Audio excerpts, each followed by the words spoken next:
हाय दोस्तों, आप सब कैसे हैं। आशा करते हैं आप सब बहुत अच्छे होंगे। आज बताने वाले हैं बायोलॉजी का कुछ क्वेश्चन है पार्ट 2 में पोषण चैप्टर से, जो एनसीईआरटी 7 क्लास के बुक से लिया गया है। ये ऑल कंपटीशन एग्ज़ाम और सीटेट एग्ज़ाम के लिए अति महत्वपूर्ण होने वाले हैं, इसीलिए आप लोग इसको ज़रूर देखिएगा और लाइक कमेंट और शेयर ज़रूर कीजिएगा। तो चलिए चलते हैं 1 नंबर क्वेश्चन की ओर से। 1 नंबर में है, निम्नलिखित कथनों में कौन सा सत्य है। कहता जो 2 कथन दिया गया ए और बी में, उसको पढ़ना है और उसमें से कौन सही है मतलब सत्य है उसको निकालने के लिए। अब 1 नंबर कहता है जो जीव अपना भोजन स्वयं संश्लेषित करते हैं स्वपोषी कहलाते हैं। सही बात है, जो जीव अपना भोजन खुद बनाता मतलब खुद संश्लेषित करता है वह स्वपोषी कहलाता है। अब बी में देखते हैं, जो जीव अन्य पादपों द्वारा संश्लेषित भोजन ग्रहण करते हैं विषमपोषी कहलाते हैं। विषमपोषी का मतलब हुआ परपोषी, विषमपोषी का मतलब हुआ परपोषी। सही बात है, जो जीव अन्य पादपों द्वारा संश्लेषित भोजन को ग्रहण करता है वो विषमपोषी यानी परपोषी कहलाता है। यानी इसका आंसर 1 नंबर का ए और 2 दोनों हो जाएगा। तो देखिए कूट में ए और बी दोनों किस में है, तो 3 नंबर में ए, सी नंबर में ए और बी दोनों। अब चलिए चलते हैं 2 नंबर की। 2 नंबर क्वेश्चन में है, निम्नलिखित में से किसे पादप की खाद्य फैक्ट्रियां कहा जाता है। तो किसे पादप की खाद्य फैक्ट्रियां कहा जाएगा, तो पत्ता को। पत्ता है, तना है, जड़ है, शाखा है, इसमें पत्ता हो जाएगा। ए नंबर ऑप्शन हो जाएगा। अब कूट में चलिए देखते हैं 1 नंबर में ए नंबर है, तो 1 नंबर सही हो जाएगा। पत्ता को इसीलिए पादप की खाद्य फैक्ट्रियां कहा जाता है, कहा कि पत्ती के द्वारा सूर्य के प्रकाश के माध्यम से पादप अपना भोजन स्वयं तैयार करता है, इसलिए पत्ता को खाद्य फैक्ट्रियां कहा जाता है। अब 3 नंबर क्वेश्चन की ओर चलते हैं। 3 में है, निम्नलिखित में से कौन प्रकाश संश्लेषित के लिए आवश्यक है। अब कौन प्रकाश संश्लेषण के लिए आवश्यक है, chlorophyll, Surya Prakash, carbon dioxide, मतलब ये सब आवश्यक है। क्लोरोफिल भी आवश्यक है, सूर्य के प्रकाश भी आवश्यक है जिसको सौर प्रकाश कहते हैं, कार्बन डाइऑक्साइड मतलब CO2 भी आवश्यक है। मतलब ए बी और सी तीनों आवश्यक, ए बी सी तीनों। तो 2 नंबर ऑप्शन हो जाएगा इसका, ए बी सी और 3। अब 4 नंबर क्वेश्चन की ओर चलते हैं। 4 में है, प्रकाश संश्लेषण के संदर्भ में निम्नलिखित कथनों पर विचार कीजिए। अब 2 कथन दिया गया, उस पर विचार करना कौन सही है कौन गलत है। अब कथन ए में चलते हैं, प्रकाश संश्लेषण की प्रक्रिया द्वारा केवल ऑक्सीजन गैस बनती है। प्रकाश संश्लेषण की प्रक्रिया द्वारा केवल ऑक्सीजन गैस बनती है ना, ये 1 नंबर गलती हो गया।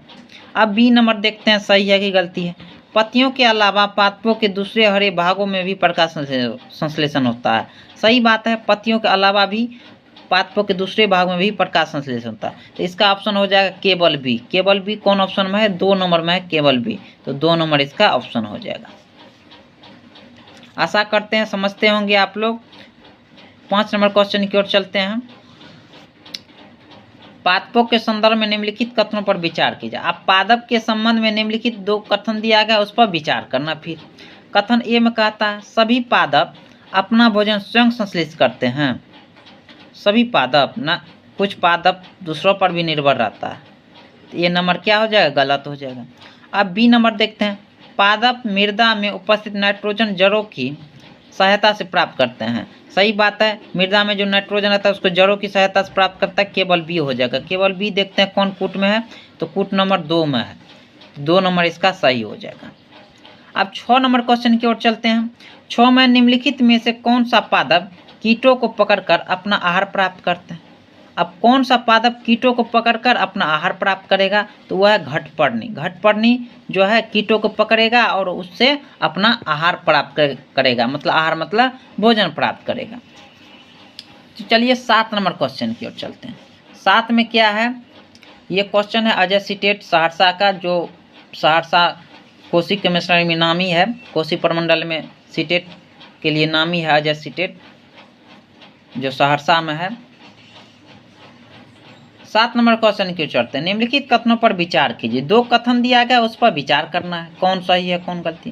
कहता वह पोषण, 1 नंबर में ए नंबर में कहता है, वह पोषण जिसमें कुछ जीव एक दूसरे के साथ रहते हैं तथा अपना आवास एवं भोजन एक दूसरे के साथ बांटते हैं, सहजीवी संबंध कहलाते हैं। सही बात है, जो एक दूसरे के संपर्क में रहेगा एक दूसरे के साथ बांट के खाएगा उसको सहजीवी संबंध कहेंगे। बात सही है। अब बी नंबर देखते हैं सही है कि गलती है। वह पोषण जिसमें जीव किसी मृत एवं विघटित जैविक पदार्थों से पोषण प्राप्त करते हैं मृतजीवी पोषण कहलाते हैं। बात सही है। तो ये कूट ए और कूट बी दोनों सही हो जाएगा। आप देखते हैं इसमें ए और बी दोनों, मतलब सी 3 नंबर में है, ए बी दोनों, मतलब 3 नंबर इसका ऑप्शन हो जाएगा।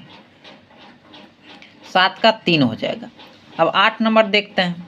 8 नंबर में क्या कहता है क्वेश्चन। 8 में निम्नलिखित में से कौन सा सहजीवी संबंध का उदाहरण है। अब कहता है इस जो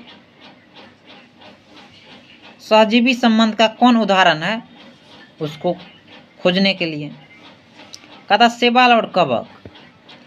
क्या शैवाल और कवक सहजीवी संबंध का उदाहरण है। हाँ है, शैवाल और कवक। और देखते हैं कोई हो जाए। शैवाल और जीवाणु ना, कवक और जीवाणु नहीं है। पादप और जीवाणु, सही बात है, पादप और जीवाणु सहजीवी संबंध का उदाहरण है, और शैवाल और कवक। तो ए और डी ऑप्शन हो जाएगा। देखते हैं कूट कौन कूट में ए और डी है।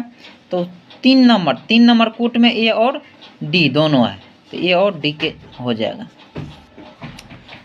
9 नंबर क्वेश्चन की ओर चलते हैं। 9 नंबर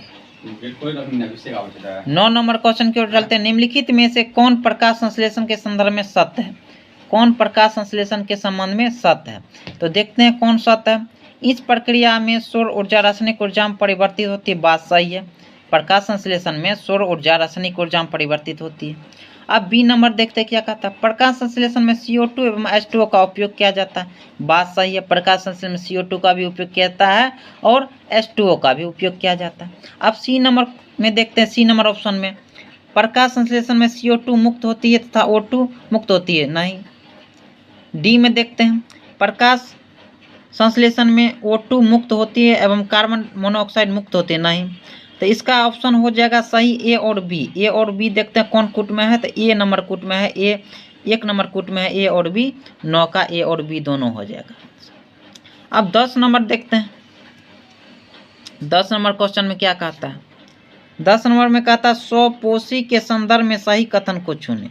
कहता स्वपोषी कौन है उसको चुनने के लिए। यह प्रत्येक आहार श्रृंखला के पहले स्तर पर होते हैं।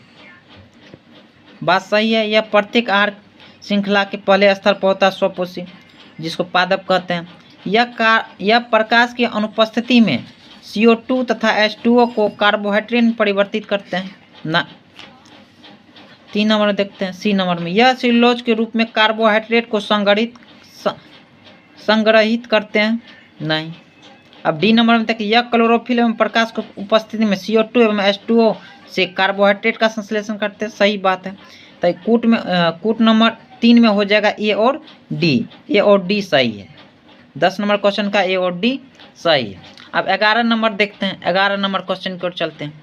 कहता वैसे जीव जो अपना भोजन स्वयं संश्लेषित करते हैं कहते हैं जो क्या कहते हैं, विषमपोषी कहते हैं ना, स्वपोषी कहते हैं। बात सही है, स्वपोषी कहते हैं। और देखते हैं प्राणी संपोषी नहीं, परपोषी नहीं, मतलब स्वपोषी कहते हैं। जो जीव अपना भोजन स्वयं तैयार करेगा उसको स्वपोषी कहेंगे। अब 12 नंबर क्वेश्चन की ओर चलते हैं। प्रकाश संश्लेषण के लिए आवश्यक है। प्रकाश संश्लेषण के लिए आवश्यक है, क्या आवश्यक है, जल आवश्यक है, CO2 आवश्यक है, क्लोरोफिल तथा सूर्य प्रकाश आवश्यक है। इसका मतलब सभी हो जाएगा, मतलब 4 नंबर ऑप्शन में सभी है। आशा करते हैं अच्छा लगा होगा, इसीलिए लाइक कमेंट और शेयर सब्सक्राइब जरूर कीजिएगा। धन्यवाद।